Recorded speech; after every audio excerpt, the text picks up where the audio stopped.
The president is walking over to the microphones, speaking with reporters before he boards Marine One. Let's listen in to the president. What they've done with this fake dossier, it was made up, and I understand they paid a tremendous amount of money, and Hillary Clinton always denied it. The Democrats always denied it. And now only because it's going to come out in a court case, they said, yes, they did it, they admitted it, and they're embarrassed by it. But I think it's a disgrace. It's just really it's a very sad commentary on politics in this country.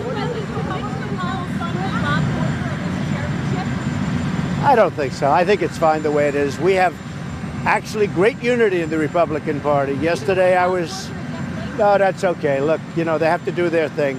We have great unity. If you look at what happened yesterday at the meeting, we had, I guess, virtually every senator, including John McCain. We had a great conversation yesterday, John McCain and myself, about the military. I think we had I called it a love fest. It was almost a love fest. Maybe it was a love fest. But we standing ovations. There is great unity. I mean, if you look at the Democrats with Bernie Sanders and Hillary Clinton, that's a mess. There's great unity in the Republican Party.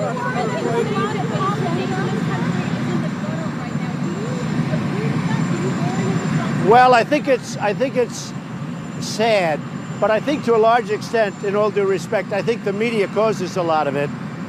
Fake stories are being reported. A lot of bad things are being reported that aren't true. And, I think to a certain extent, maybe I can blame the media, but politics is a rough business. There's no question about it. I will say this. I think the Republican Party has a pretty good unity. When I look at that room yesterday at lunch, and you reported on it very well, Kristen. I mean, you gave it a very good report. The fact is, there was tremendous unity in that room. And we're really unified. We're really unified on what we want to do. We want tax cuts for the middle class. We want tax cuts for businesses to produce jobs. There's great unity. Yeah. Well, look. He was against me from before he ever knew me. He wrote a book about me before I ever met him, before I ever heard his name. His poll numbers in Arizona are so low that he couldn't win. And I don't blame him for leaving. I think he did the right thing for himself. But if you know, long before he ever knew me, during the campaign, even before the campaign, I mean, he came out with this horrible book. And I said, who is this guy? In fact, I remembered the first time I saw him on television, I had not really nobody knew me in terms of politics, but the first time I saw him on television, I said, I assume he's a Democrat. Is he a Democrat? They said he's a Republican. I said, that's impossible. So look, his poll numbers are terrible. He's done terribly for the great people of Arizona, a state that likes Donald Trump very much, as even you will admit, and he would have never won. In fact, even in the primary, he's way down in the primary. So he did the smart thing for himself. This way he can get out somewhat gracefully. But, well, he's saying that. He's saying that because he has nothing else to say. But I do think this. I wish him well. I really believe he's going to do the right thing for the country. He's going to vote for tax cuts because we desperately need tax cuts to put our people back to work. We need tax cuts also to be able to compete with other countries. You know what? I hope Bob, and I really believe that Bob Corker is going to do the right thing also. Yes, go ahead.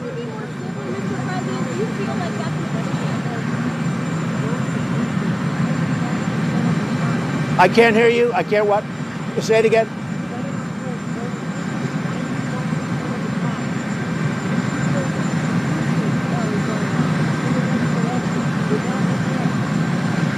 Well, Senator Flake did vote with me. I understand it was about 91 or even more than that. So from that standpoint, good. No, I think I'll be boosted in Arizona because he's very unpopular. I think the fact that he did it the way he did it probably, I'm very high in Arizona. I love the people. They like me. They like security at the border, all of the things.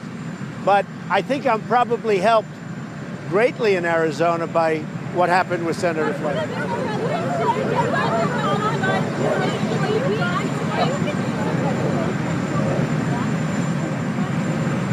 I don't think they do that. I really know that they want tax cuts. They know we need it. We need it for the country. We need it for the people. We need it for the middle class. We need it for jobs. I don't think they do that. I really don't. I know them well enough. I don't know Flake very well, but I know Bob Corker. I think they really would do it. I think they feel they have to do it for the country. Say it. I think we're going to get some Democrat votes, yeah. I do believe. I haven't started the process, but I believe that there are certain Democrats that if they don't vote for these massive tax cuts for business, for jobs, and for the middle class, they will lose their races in 18.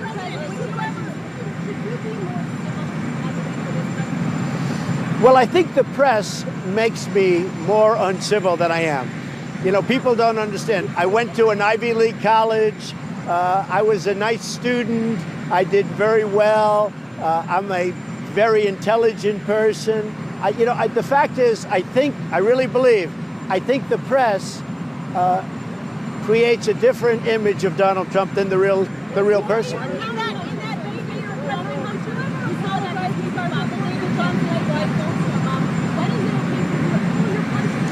Well, I think it's always okay when somebody says something about you that's false. I think it's always okay to counterpunch or to fight back.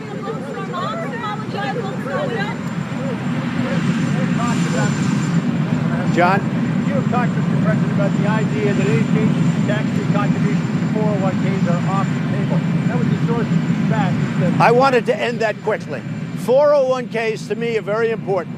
And they're important because that's one of the great benefits to the middle class. I didn't want that to go too far. That's why I ended it very quickly. But Kevin Brady, who is the chairman of the House Ways and Means Committee, said this morning it could be on the table. Well, maybe it is, and maybe we'll use it as negotiating. But I trust me, that's one of the great things. You know, there are certain elements of deals you don't want to negotiate with. 401ks, and Kevin knows it, and I think Kevin Brady is fantastic. But he knows how important 401ks are. You told me last week, Mr. President, you told me John? last week you thought that the uranium sale to Russia was one of the big stories of the decade. 3 congressional committees are now looking at that. We haven't heard you comment on it since those investigations were launched. Well, I think the uranium sale to Russia and the way it was done, so underhanded, with tremendous amounts of money being passed, I actually think that's Watergate modern age.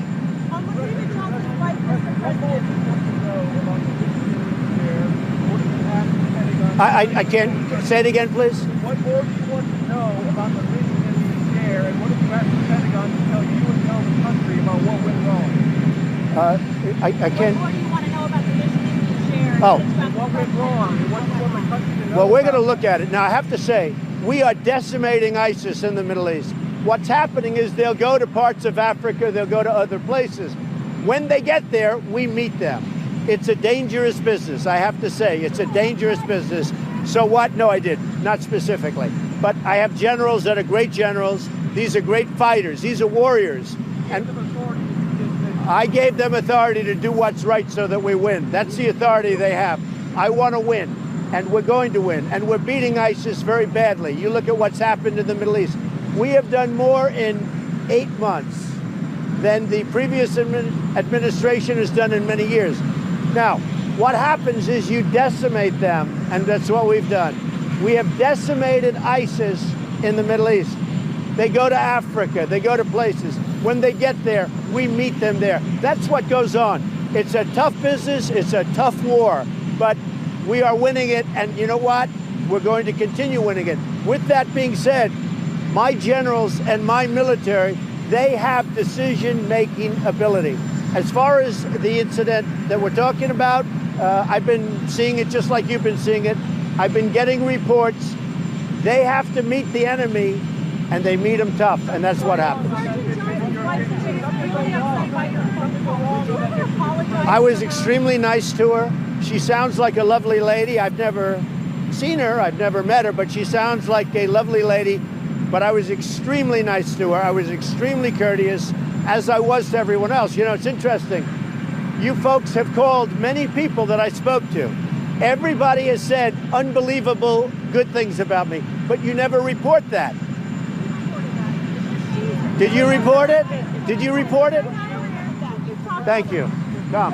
Thank you. You called your family that I can only say this. I was really nice to her. I respect her. I respect her family. I certainly respect LaDavid, who I, by the way, called LaDavid right from the beginning, just so you understand. They put a chart in front, LaDavid, says LaDavid Johnson. So I called right from the beginning. There's no hesitation. One of the great memories of all time. There was no hesitation. I think she's a fantastic woman. I was extremely nice to her, extremely respectful. Mr. President, you made 4 phone calls to 4 different families that day. Did you say anything different to Myesha Johnson than you did to any of the other 3 families? I would say, basically, we talk condolence. I mean, it's all about condolence. It's about warmth. In many cases, you listen, because in so many cases, one of the families, they were saying, yes, he was a great football star. And honestly, they pour their heart out, John. It's the hardest calls. They pour their heart out. But I am always, and look, you people have called many people that I've spoken to, and every one of them has said, I couldn't have been nicer. Now, it's a rough time for these. I mean, how tough is it? There's nothing tougher. But I have such respect for those families. Nobody has more respect than I do. Nobody. We're looking at DACA. We have to get something for it, but we are looking at DACA, and we'll see what happens. I'd love to do a DACA deal, but we have to get something very substantial for it, including the wall, including security, including a strong border. We have to be able to stop drugs from pouring into our nation. President Trump, you talked about why not tell them how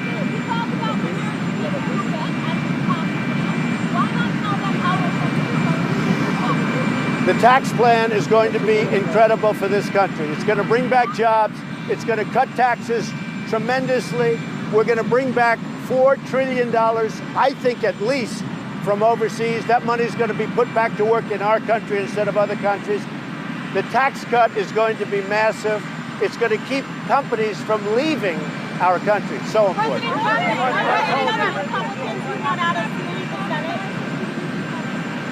Say it. Not that I know of, no. And I have to say, the whole Russian thing is what it's turned out to be.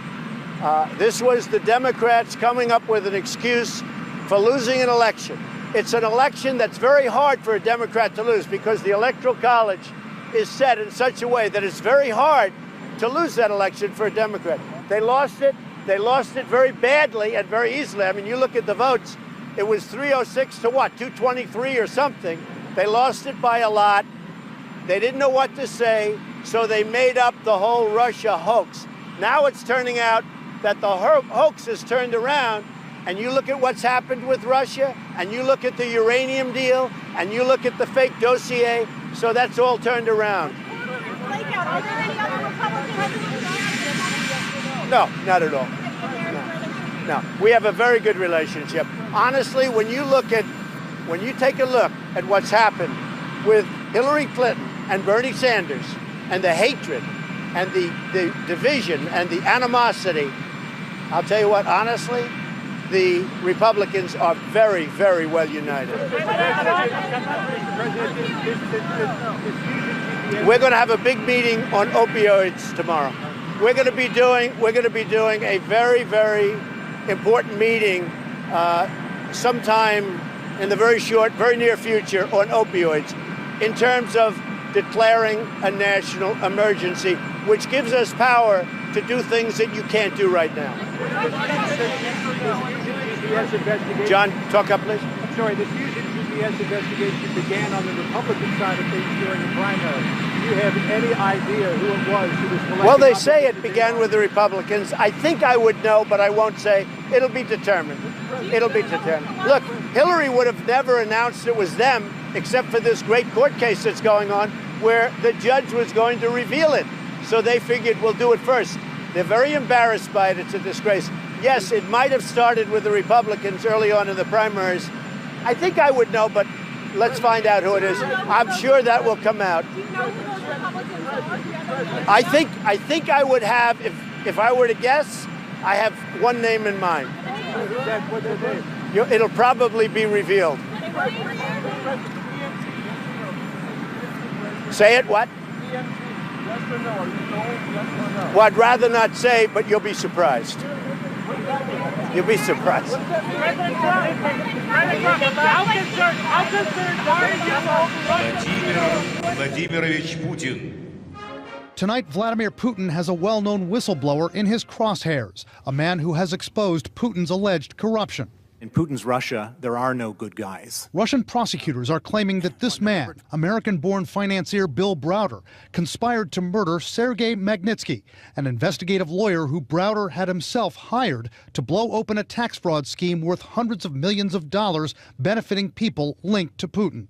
I think it's totally absurd. It shows that Putin has effectively lost his mind and he's totally rattled about the Magnitsky Acts. The Magnitsky Act is an American law spearheaded by Bill Browder, which sanctions individual Russians close to Putin. Putin is furious over it. He takes very seriously the threat to his economic interests. Browder, who once ran a hedge fund in Russia, hired Magnitsky because Browder believed Russian officials were ripping him off. After Magnitsky exposed that tax fraud scheme, Magnitsky was jailed. He got sick in a Moscow prison and died in 2009. Browder believes because Russian officials purposely didn't care for him. Sergei Magnitsky is dead. He suffered terribly and is dead because he was my lawyer. Putin and his aides have repeatedly denied Browder's allegations, and now they claim Magnitsky's death was all Browder's idea.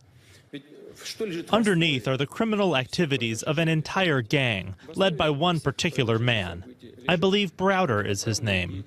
CNN has obtained from Bill Browder a letter from a top Russian prosecutor to justice officials in Moscow, asking them to investigate Browder and an unidentified person employed by the British intelligence agency MI6, accusing them of a, quote, criminal plan to take actions aimed at the termination of rendering medical care to S.L. Magnitsky.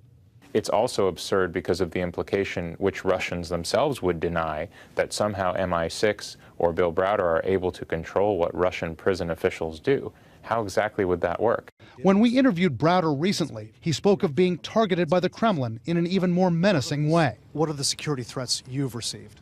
The Russian government has made numerous death threats against me. They want to kill me. They'd like to kidnap me. They'd like to have me arrested and sent back to Russia. The Kremlin denies wanting Browder dead. Now, CNN got no immediate response from the British intelligence agency MI6 to the Russian prosecutor's allegations.